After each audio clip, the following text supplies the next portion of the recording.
During the past few years, strong movements have developed among women and among homosexuals seeking their liberation. There has been some uncertainty about how to relate to these movements.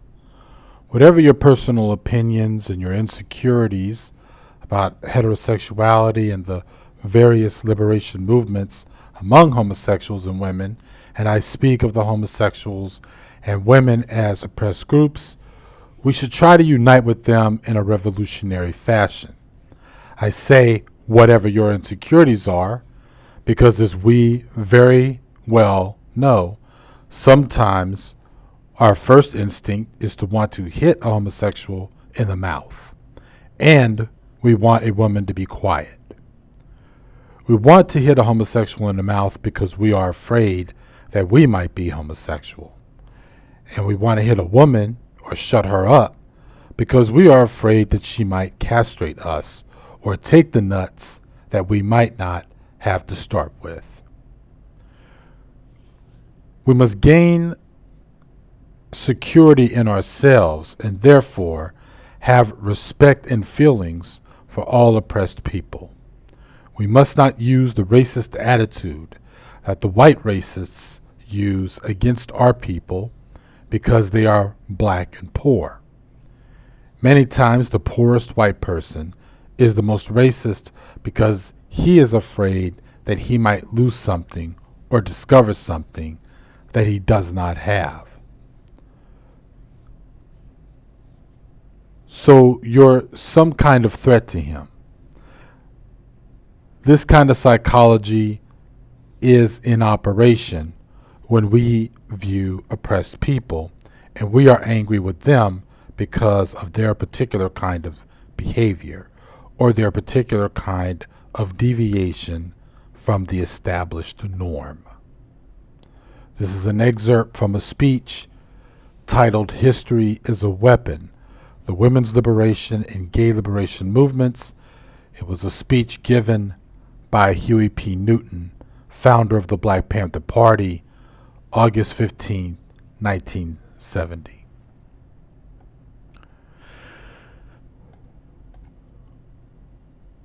What do I mean by the evolutionary gene?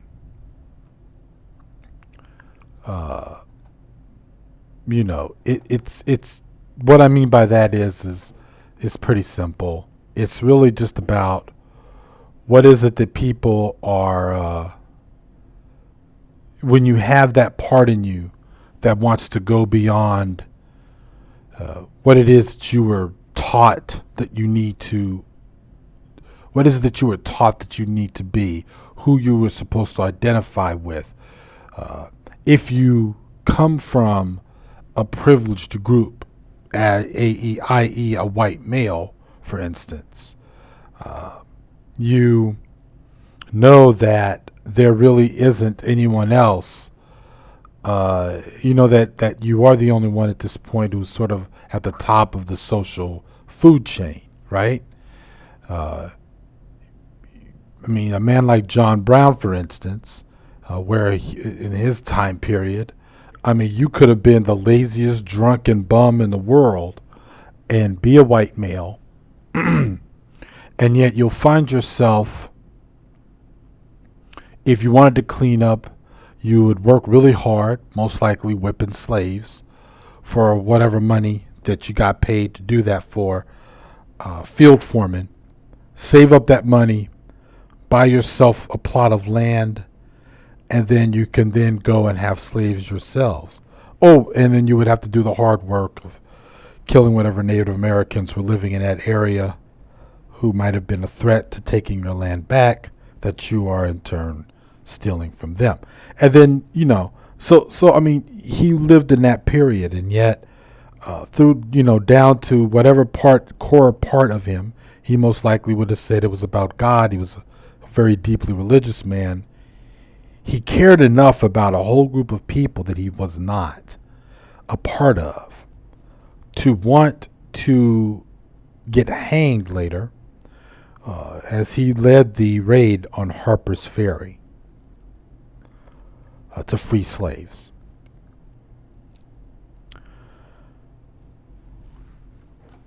Now, he obviously had it in him to want to look beyond his group, his privilege, his class, and to help those who, by rights of general society, said, "Hey, you're above these people. You're better than them. You don't, you know." But he didn't want to go with that. That's not what he believed in, and he paid with it for his life. Then you've got Yuri Kuchiyama. Now, I've spoken with her before. I've spoken about her before, as you all know. She was, because she passed away. She was a Japanese radical activist based in Harlem. But see, before all of that, she lived in an internment camp as a young woman, where she met her husband. And she's a Japanese American. She was born in the United States, in California, and she, like so many other Japanese Americans, were put into camps in Mississippi during World War II, because we were at war with Japan, and they didn't. In this country, felt that its own citizens, who happened to be of Japanese descent, could not be trusted. So they were imprisoned. I don't even like to use the word internment. It's a prison. They were prison camps. And that's where we put them. And she, like so many of her of her people, once they were released, once the war was over, they were allowed to return to whatever lives they could return to. But she didn't do that. The experience radicalized her. Because while she's sitting there as a prisoner in her own camp, not just paying attention to her own self and her own people's predicament, she dared to give a shit about what she saw black people were going through in the Jim Crow South. She cared. She gave a shit. And she then moved to Harlem, her and her husband moved to Harlem and got involved with the politics there. And at the time, the undisputed main leader or organization for black liberation at that time was indeed the Nation of Islam. But, and at the time, the face of the nation was indeed Malcolm X.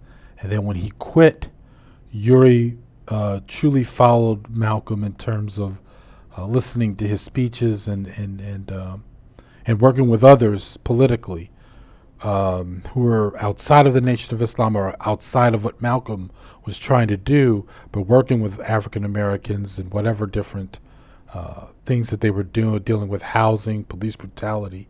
She was involved. She was helping. She didn't have to do that. She could have gone, her and her husband both really, could have stayed in could have moved back from into California from Mississippi, and did whatever they could do to regain their lives in the American dream and become middle class, like a huge amount of people of her of Japanese Americans of her generation after that kind of an experience. But she didn't do that.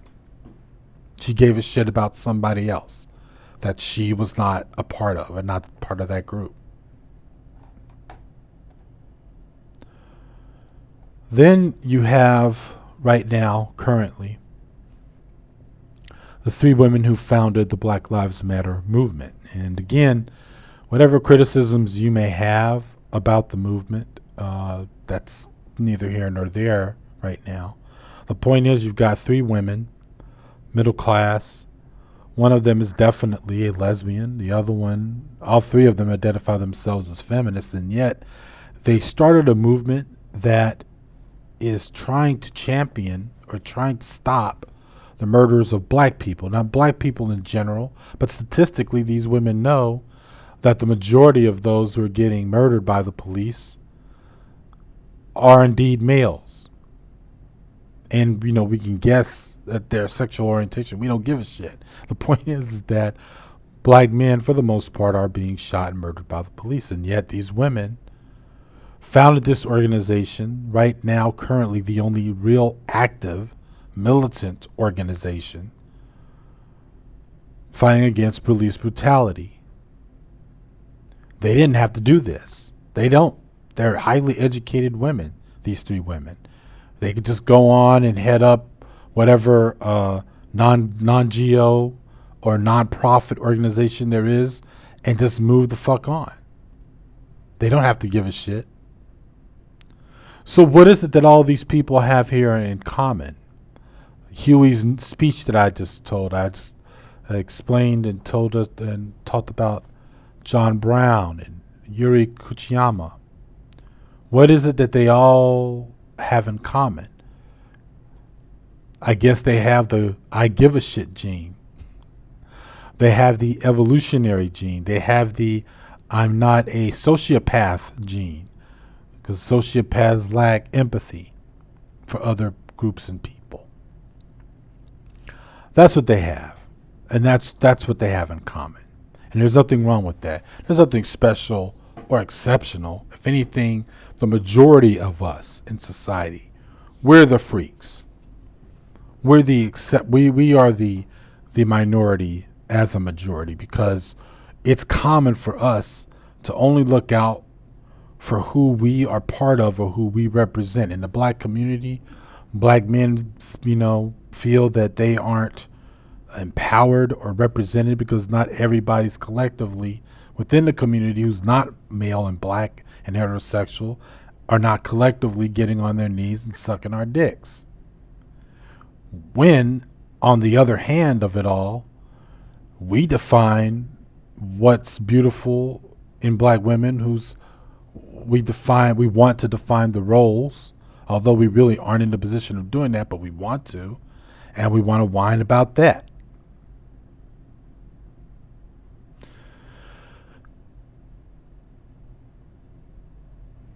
But none of us could actually talk about the statistics or the numbers of African American women who are currently in shelters, because they got to be in one, because they aren't, because they can't live where they used to live. Why? Because the man is there, and the man who's there was beating the shit out of them. You don't want to talk about that. They can't talk about those kinds of numbers. They don't want to talk about how we have such a high number of people in our community who have the HIV virus, and the fact that the majority of our people who have it are indeed women, but we don't want to talk about how they're getting it. So that's what I'm talking about. Like, it's weird in the eyes of some brothers in the community that other brothers give a shit about that, about people who are not our gender, or we're even worse or weirder if we give a shit about those who are not our sexual orientation. So no, we shouldn't have to be the minority. If anything, it's the other way around. You guys are the minority. You guys are the horrible exception within our community, because you should give a shit. We're not going to go anywhere without a full-on unity. That's just the truth. We're not going to get our liberation without a full-out unity amongst us. Cohesive, unbreakable. It's not going to happen if we don't care about what women in our community are going through, what people of other sexual orientation are going through. And especially if we're the main causes of what they're going through, we're not going to move forward. So that is probably the answer why all you motherfuckers who keep talking all this shit about, black, only black men issues and all of that, why it is that you really aren't building. Because quite frankly, if you're so strong in the community, then why, what's stopping you from being leaders that you say that everyone else is stopping you from? I mean, come on. You're full of shit. Anyway, the point is of this whole stream, because it was meant to be short, was just a talk about having the evolutionary gene. That's exactly when you care about other people enough to want to make change. Uh, that's the faces that you see on the screen. That's examples of that. If you don't like those examples, that's fine. Then that only means that you're just part of the coalition of shit and useless air breathers and space takers, and you always have been. And if you have a problem with this video, you're more than welcome to keep coming here and commenting, as some of you have on the last two videos, and you know who you are. Even the trolls, you can keep coming here. You're always welcome to comment, but just know and understand your role in the community, because that's what's causing the issues. All right, peace. This is the Garage Autonomist. I have more videos coming.